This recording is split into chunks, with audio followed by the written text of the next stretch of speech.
दोस्तों, अगर आप मौन रहते हैं या फिर ज़रूरत के हिसाब से बोलते हैं तो कितने समय बाद या फिर कितने दिनों बाद हमें वो सारी चीज़ें मिलने लगती हैं जो हम चाहते हैं। और अगर हम कम बोलें या फिर मौन रहें तो क्या फ़ायदा हो सकता है। आज की वीडियो इसी पर है। दोस्तों, हमारी बोली ही हमारे व्यक्तित्व का आईना होती है। ये तो हम सब जानते ही हैं कि आईना कभी झूठ नहीं बोलता है। यानी सही मायने में हमारी बोली और हमारी भाषा ही दूसरे लोगों के सामने हमारे व्यक्तित्व को फेस करती है। आप किसी भी फील्ड से हों या फिर कितनी भी बड़ी पोस्ट पर क्यों ना हो, अगर आपकी बोलचाल में नम्रता नहीं होगी तो लोग आपसे दूरी बनाकर रखेंगे। यदि आपकी भाषा में मधुरता होगी तो लोग आपको सालों तक याद रखेंगे और आपसे मिलने की भी इच्छा रखेंगे। काफ़ी हद तक हमारी कामयाबी हमारे बोलने की कला पर भी निर्भर करती है। सिर्फ यही नहीं, अगर आपके बोल अच्छे और सहज होंगे तो आपकी कामयाबी भी लंबे वक्त तक दिखेगी। जब गौतम बुद्ध अपने शिष्यों को उपदेश देते थे तो वे हमेशा एक ही बात कहा करते थे कि दुनिया की सबसे तेज छुरी हमारी ज़ुबान है और दुनिया का सबसे खतरनाक हथियार हमारे शब्द हैं, जो बिना किसी खून खराबे के लोगों को अंदर ही अंदर मार सकते हैं। हमारे शब्द ही हमारी ताकत है। अगर आप अच्छा और मधुर बोलते हैं तो लोगों को आपकी बातें अच्छी लगती हैं। लोग आपके बातों को सुनना चाहते हैं। लेकिन वहीं पर अगर आप गुस्से में और तीखा बोलते हैं तो लोग आपकी बातों को सुनना नहीं चाहते। लेकिन ये हमारी सबसे बड़ी कमज़ोरी भी हो सकती है। अगर हमें नहीं पता कि कब, कहाँ, क्या और कितना बोलना है, यदि हम सही समय पर सही इरादे के साथ सही शब्दों का प्रयोग करते हैं तो ये हमें एक सफल व्यक्ति बनाता है। लेकिन अगर हम सही समय पर सही इरादे से सही शब्दों का इस्तेमाल नहीं करते हैं तो ये हमारे जीवन को नर्क से भी बदतर बना सकता है। तो आज मैं आपको मौन के ऊपर एक कहानी सुनाऊंगी और ये कहानी आपके जीवन को बदलने वाली है। आपको मौन रहने की शक्ति का एहसास करवाने वाली है। दोस्तों, ये एक सच्ची कहानी है। जापान में एक बहुत ही प्रसिद्ध बौद्ध भिक्षु, उनका नाम रिझाई था। रिझाई जंगल में अकेले रहते थे, दुनिया के शोर शराबे से दूर। रिझाई जंगल में एकांत में रहना पसंद करते थे। रिझाई एक बहुत ही बड़े ध्यान और प्रबुद्ध व्यक्ति थे और इसलिए वो पूरे जापान में बहुत ही प्रसिद्ध थे। एक दिन एक राजकुमार रिझाई के पास आया और बोला, प्रिय भिक्षु, मैं हमेशा थका हुआ, निराश और परेशान महसूस करता हूँ। मेरा मन बहुत ही अशांत रहता है। हालांकि मेरे पास सब कुछ है, दौलत, शोहरत, सुख सुविधा जो हर व्यक्ति चाहता है या पाने की इच्छा करता है, वो सब मेरे पास है। लेकिन फिर भी मेरे अंदर इतनी अशांति और चिंता क्यों है। इस पर रिझाई ने कहा कि इस प्रश्न का उत्तर तुम जानते हो और तुमने कभी इसकी तलाश नहीं की। रिझाई आगे कहते हैं कि मैं एक प्रयोग करना चाहता हूँ, क्या तुम करना चाहते हो? इस प्रयोग के बाद तुम्हारे जीवन में किसी भी तरह की अशांति और चिंता नहीं रहेगी। ये सब सुनकर राजकुमार बहुत हैरान हुआ। उसने रिझाई से कहा, बताइए मुझे क्या करना है। अपने मन की शांति के लिए मैं कुछ भी करने को तैयार हूँ। भिक्षु रिझाई ने एकदम शांत स्वर में कहा, अगले 10 दिनों तक तुम मेरे आश्रम में रहोगे और एक सामान्य व्यक्ति की तरह अपना जीवन व्यतीत करोगे और इन 10 दिनों तक तुम एकांत में रहोगे, अकेले मौन में बैठोगे।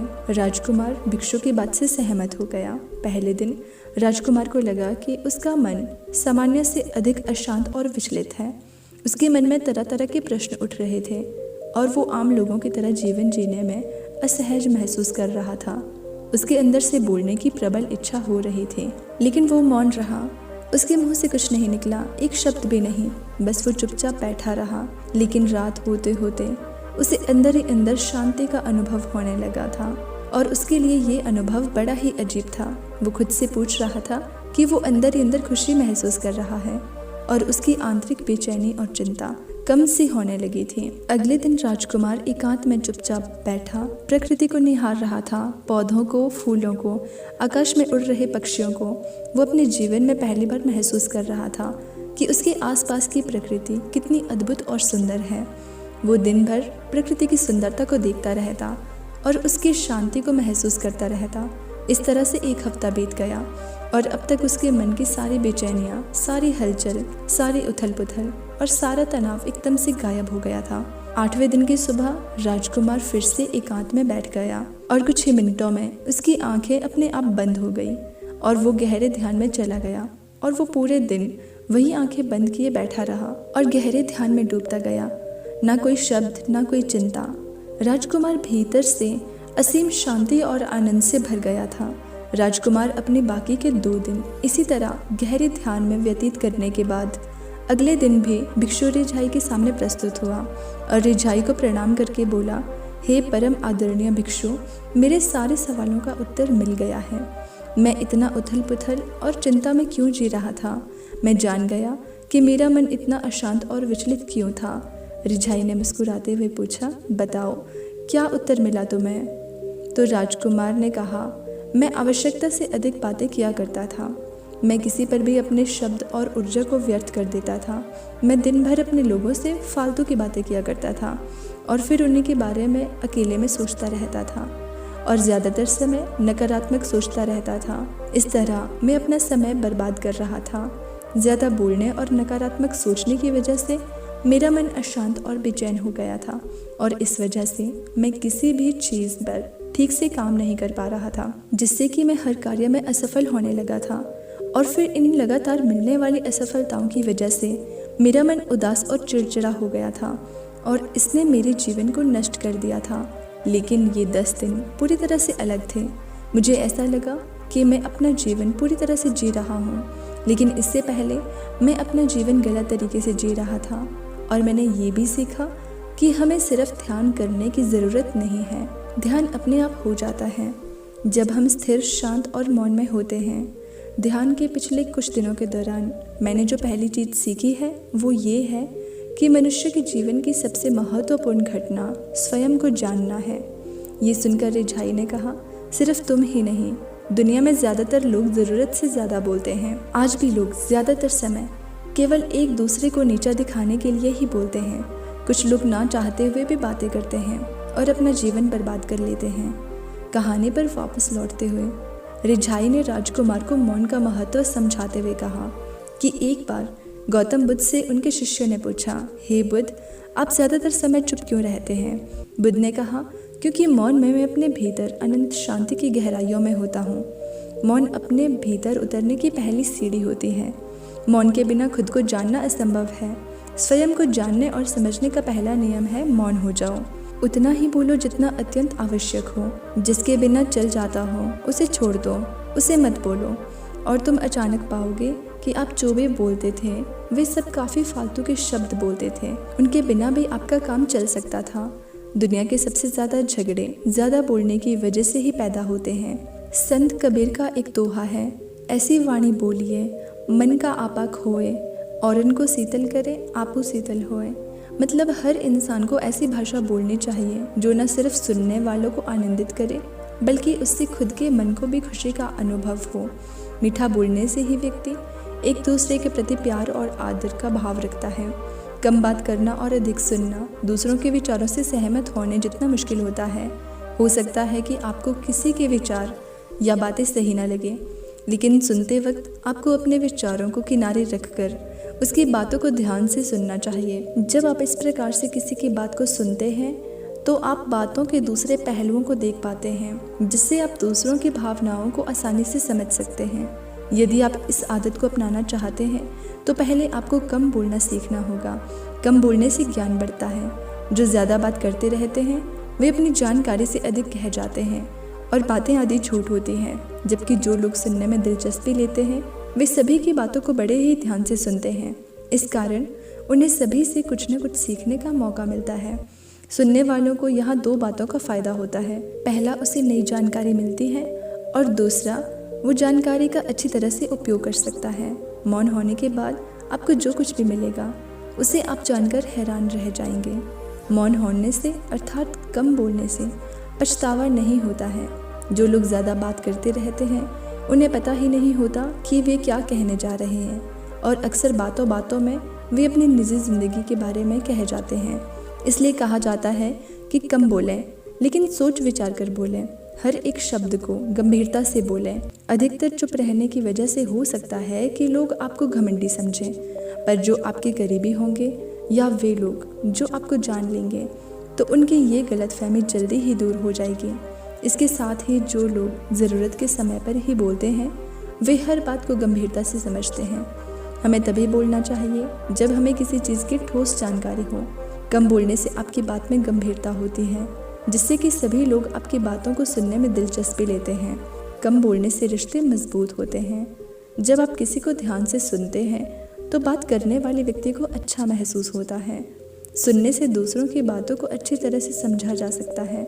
इसके साथ ही उनकी भावनाओं को महसूस किया जा सकता है, जिसके बाद अगर आप अपनी राय देंगे तो उस व्यक्ति को अच्छा लगेगा। यदि आप सोच विचार कर बात करते हैं तो लोग आपकी बातों को दिलचस्पी से सुनते हैं। ऐसा इसलिए होता है क्योंकि उन्हें पता होता है कि आप ज़रूरत पड़ने पर ही बोलते हैं। इसलिए यदि आप कुछ कह रहे हैं तो अवश्य कुछ ज़रूरी होगा। कम शब्दों में बहुत कुछ कहना और कम बात करने वालों की खासियत होती है कि वे लोग कम शब्दों में बहुत कुछ कह जाते हैं, जिसके कारण उनकी बात हर किसी को याद रह जाती है और किसी को उनकी बात सुनने में झिझक भी नहीं होती। इसलिए बातों को घुमा फिरा कर करने के बजाय कम शब्दों में स्पष्ट कहें। अगर आप मौन रहते हैं तो ज़्यादा सोचने और सुनने का मौका मिलता है। कम बोलने का ये भी फ़ायदा होता है कि ज़्यादा से ज़्यादा समय मिल जाता है आपको किसी दूसरे की बात को सुनने का। जो जितना ज़्यादा सोच समझ कर बोलता है, वहीं पर जितना ज़्यादा दूसरों की बातें सुनी जाए उतना ज़्यादा ही ज्ञान बढ़ता है। एक इंसान के पास इतना समय नहीं होता है कि वो हर एक काम को करके खुद को जान सके। ऐसे में कम बोलने वाले लोग दूसरों की बात सुनकर इतना कुछ ज्ञान ले लेते हैं जितना ज़्यादा बोलने वाले लोग कभी नहीं ले सकते। कम बोलने वाले व्यक्ति की बात दूसरे लोग बड़े ही ध्यान से सुनते हैं। कोई भी व्यक्ति हो जो कम बोलता है तो जब भी वो कुछ बोलता है तो उसकी बात दूसरे लोग बड़े ही ध्यान से सुनते हैं। ऐसा इसलिए क्योंकि कम बोलने वाला सबसे पहले उसकी बातें सुनता है और फिर समझता है। उसके बाद वो जो बोलता है उसकी बात में दम होता है, उस बात में ज्ञान साफ नज़र आता है। कम बोलने से शरीर की ऊर्जा बचती है। कम बोलने वाले व्यक्ति उस व्यक्ति से ज़्यादा ऊर्जा को महसूस करता है जो ज़्यादा बोलता है। बोलने में इंसान के शरीर का बहुत ही ज़्यादा मात्रा में ऊर्जा की खपत होती है। इसका सामान्य सा कारण है कि बोलते समय दिमाग, मुंह आदि एक साथ काम करते हैं। वहीं जो लोग कम बोलते हैं वे अपने शरीर की बहुत सारी ऊर्जा बचा लेते हैं। कम बोलने से दिमाग तेज़ होता है, ज़्यादा बोलने में दिमाग का ज़्यादा इस्तेमाल होता है। वहीं कम बोलने में दिमाग का कम इस्तेमाल होता है। अगर ऐसे देखने को मिलता है कि जो भी ज़्यादा बोलते हैं वो अपने दिमाग का कम से कम इस्तेमाल करते हैं। ज़्यादा बोलना भी एक आदत होती है। जब भी कोई व्यक्ति अपनी आदत कम बोलने की कर लेता है तो उसके पास अपने काम को करने का बहुत ही ज़्यादा समय मिल जाता है। कुछ लोग ऐसे भी होते हैं जो कहते हैं कि उनके पास काम करने के लिए समय नहीं होता है। ऐसे में उन्हें कम बोलने की आदत अपना लेनी चाहिए। जिस दिन कम बोलने की आदत हो जाएगी उस दिन से अपने ज़रूरी काम को करने का आपको अधिक समय मिल जाएगा। कम बोलने से समाज में इज्जत बढ़ती है। जो भी व्यक्ति कम बोलता है उसको दूसरे बहुत ज़्यादा पसंद करते हैं। इस समय हमें आसानी के साथ ज़्यादा बोलने वाले व्यक्ति मिल जाएंगे, लेकिन कम बोलने वाले व्यक्ति बड़े ही मुश्किल से मिलते हैं। जो भी कम बोलता है इसका मतलब है कि वो बस उतना ही बोलता है जितना कि ज़रूरी हो। इस तरह से वो किसी दूसरे को अपनी बातों में उबाता भी नहीं। कम बोलने वाला व्यक्ति दूसरे की बातों को बड़े ही ध्यान से सुनता है। ऐसे लोग दूसरों को अच्छे से जान पाते हैं। बहुत सारे लोग ऐसे होते हैं जो सामने वाले लोगों की बात ध्यान से सुनते भी नहीं हैं और अपनी ही बातें बताने में लग जाते हैं। तो ऐसे में सामने वाला इंसान आपसे और आपकी बातों से बोर होने लगता है। पर जब आप कम बात करते हैं और सामने वाले की बात सुनते हैं तब आप सामने वाले व्यक्ति को, उसके मन को, उसके विचारों को और उसके नज़रियों को अच्छे से समझ पाते हैं। सामने वाले व्यक्ति की बातों को ध्यान से सुनने पर वो भी आपसे खुश और प्रभावित हो जाता है। कम बोलने से किसी भी तरह का नुकसान नहीं होता है। ज़्यादा बातें करने वाले लोग बातों बातों में ही बोल जाते हैं जो उन्हें नहीं बोलना चाहिए था, और ऐसा करके खुद को वो बाद में नुकसान कर देते हैं। मान लो अगर आपसे कोई किसी चीज़ की मांग कर रहा है और आप बिना सोचे समझे उसकी बातों में आकर आपने उसे हाँ कर दी और बाद में जाकर आपको पता चला कि इसमें आपका ही नुकसान है, तो तब आप क्या करेंगे? अगर आप कम बात करते हैं तो आपकी बुद्धि ज़्यादा स्थिर रहती है। कुछ भी बोलने से पहले आप ज़्यादा सावधान रहते हैं और कोई भी फैसला आप सोच समझ कर ही लेते हैं। इससे आप किसी भी तरह का नुकसान होने से बच जाएंगे। दोस्तों, मुझे उम्मीद है कि इस कहानी से आपको बहुत कुछ सीखने को मिला होगा। अगर आपको हमारी वीडियोस अच्छी लगती है तो सब्सक्राइब करना मत भूलिएगा। मिलते हैं अगली वीडियो में।